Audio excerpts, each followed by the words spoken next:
Most fans of Formula One still don't understand the safety car rules, and most importantly, they don't understand why they are what they are. So why is this? Could it be that SkySports F1 aren't doing their job to educate fans, to tell them exactly what these rules are and why they are? Well, here goes. 10 minutes and you will know the full safety car rules and why they are what they are. 2019 Brazilian Grand Prix. This is Valtteri Bottas on lap 52. It has to be said, Bottas is pulling over and he's pulling out of this race. Valtteri Bottas slowing down. We saw the smoke coming out of the back of his engine and it's going to be a terminal problem. So that's Valtteri Bottas pulling out of the race in Brazil 2019. We switch to tracker view. We see Bottas on the straight in between turns 3 and 4. And we see the leader of the race, Max Verstappen, followed by Lewis Hamilton at turn 12 over on this right hand side of the track. Valtteri Bottas slowing down. We saw the smoke coming out of the back of his engine and it's going to be a terminal problem for Valtteri Bottas as he retires from this race. And how sensibly will he park that car? Will we need a virtual safety car? Will we need a safety car? So, our favourite race director, Michael Massey, waits almost 2 laps before deciding to deploy the safety car. So we're now on lap 54 and this happens. I'd be inclined to just leave that car there and not put people out, actually. Safety car, full safety car. Well, safety car. And this could make things very interesting indeed. Very interesting indeed. So, just before we complete lap 54, Verstappen pits from the lead for some fresh softs, leaving Lewis Hamilton to lead the race now on lap 55. Coming round to start lap 56, we can see Lewis Hamilton still leading, but now 2 of the lap runners, Gasly and Grosjean, have got ahead of Verstappen, who emerged from the pits in second position, but now with these 2 lapped cars in between them. Note the race positions down the side of the screen. First Hamilton, second Verstappen, third Vettel, fourth Albon, fifth Leclerc, and then 6th position Pierre Gasly. As you can see on track, Hamilton in first place, and then the car behind him is Pierre Gasly, indicating that Hamilton has lapped Pierre Gasly up to 6th place. So 6th place and below have been lapped. 1 lap later, Hamilton now starting lap 57. The safety car train is beginning to bunch up. And now, having come through turn 2 on lap 57, this is what we begin to see. Lapped cars are now starting to unlap themselves. The lapped cars are now being released by the race director. Which means... Because the incident at turn 4 where Valtteri Bottas has parked his car has now been declared safe. A lot of action, as you can see. Starting with car number 10, Pierre Gasly. Pierre Gasly starting with car number 10. A lot of lapped cars being released. Not just the focus on the 2 cars that were in between Hamilton and Verstappen. A lot of cars. All of the cars, shall we say. All of them. Or shall we say any of them. It really doesn't matter. Okay? All of the cars that had been lapped are being released. There's a lot of lap cars, so it's a very short lap. A lot of them. Lap here at Interlagos. Very quickly do you start getting laps. And this is going to take a while to sort itself out a little bit. It's going to take a while to sort itself out. Let's wait there for a second. So Crofty tells us this could take some time, but what does Martin Brundle tell us? So there's the shot then that caused the say that it has to be a safety car there, and but will they let the lap runners through? I don't think. Well, they always do. It's absolutely mandatory. Yes, it is. But that's normally on a wet day that they don't. Wait there, I just need to cough. Bullshit! And if so, how long will they wait? Well, we know it's a minimum of 1 lap. That is the mandatory lap that you have to give those released cars in order to give them the opportunity to catch the back of the pack. Let's watch this through. For those lap cars to get out of the way, if they wait for them to catch the pack up, which they don't have to do, then I don't think we'll get a racing lap. If they let them through, we could get 1 racing lap. Where were we? What were we saying there, Martin? How many laps older are Sebastian Vettel's tyres? 5 laps older than Charles Leclerc's. Yeah, Max is on brand new softs then, of course. Yeah. We like that, don't we?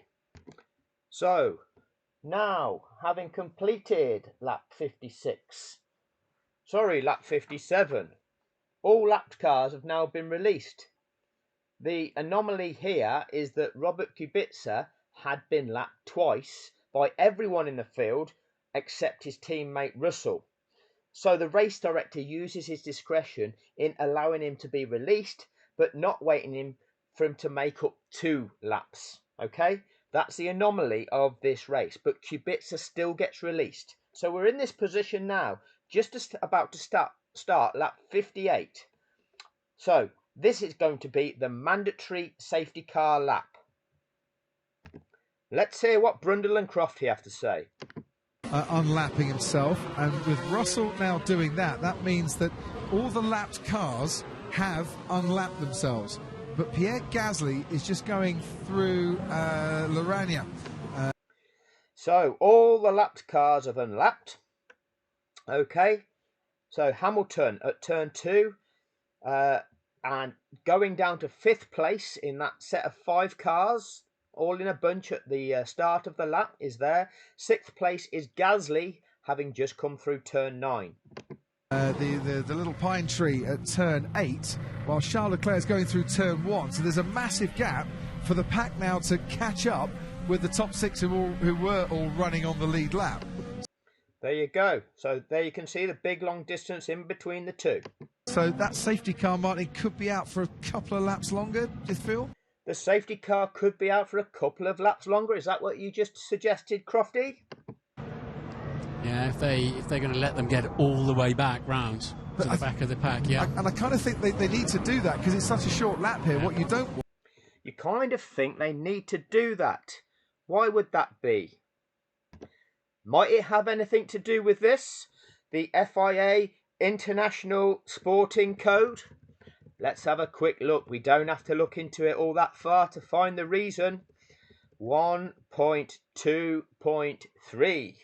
It will never be enforced so as to prevent or impede a competition or the participation of a competitor, save where the FIA concludes that it is necessary for the safe, fair or orderly conduct of motor sport. But anyway, you were saying, Crofty. One is the pack all concertinaing up and then interfering with the race leaders in about... Interfering with the race leaders. You're concerned about these release cars interfering. 10 laps time, if that makes sense. I know we've only got 71 laps here, but I mean, the key is that they then don't interfere with the race for the rest of this race. The key is so that they don't interfere with the other cars for the rest of this race. Is that really the key? And because they'll all be scrapping away for points as well, and it's only fair that they can then run their race. They're about a half. There you go, because they'll all be scrapping for points as well, and it's only fair that they can run their race. So, Article 1.2.3 of the International Sporting Code, it will never be enforced so as to prevent or impede competition or the participation of a competitor, save when the FIA concludes that it is necessary for the safe, fair or orderly conduct of motorsport. Would that be the real reason? Anyway, back to Brazil. This is a completion of lap 58. Are we about to go racing on lap 59, having completed the necessary mandatory safety car lap? to allow these lap runners the opportunity to catch up? No, we're not. Instead, Massey keeps the safety car out there for an additional lap, using his overriding authority, his discretionary use of the safety car in order to ensure sporting fairness to all competitors. So now, as we complete lap 59, the race resumes on lap 60 of the Brazilian Grand Prix. But in the interest of balance, we do need to consider what Martin Brundle has to say about the situation, because he did tell us this the day after Abu Dhabi, the 13th of December 2021. It takes a certain amount of time to work out exactly who the lap runners are, where they are in the pack. But wait there for a minute, Martin. Let me just stop you there.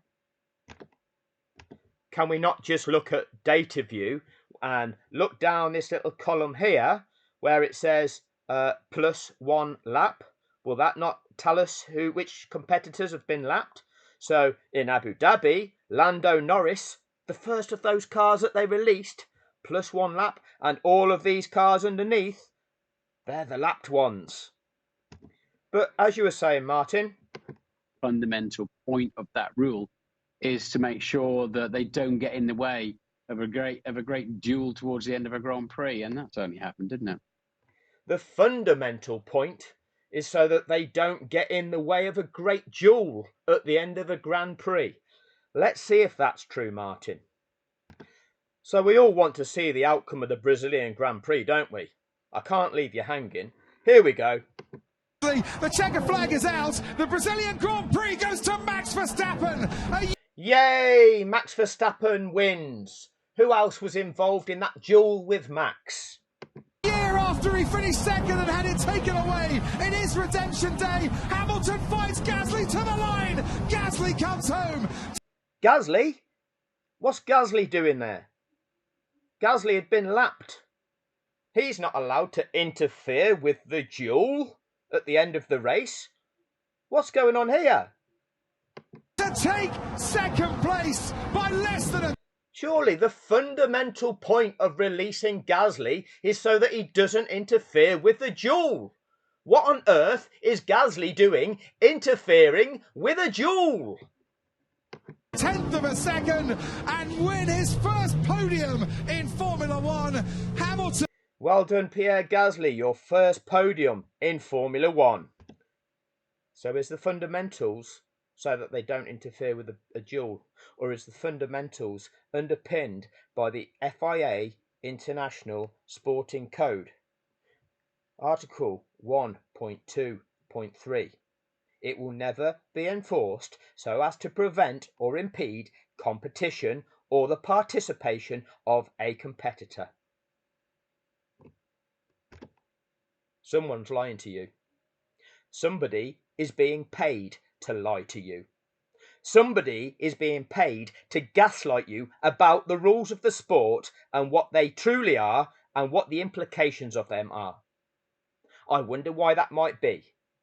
In order to fix Abu Dhabi 2021 and manufacture Max Verstappen as the champion of the sport that year. The entire sport is corrupt.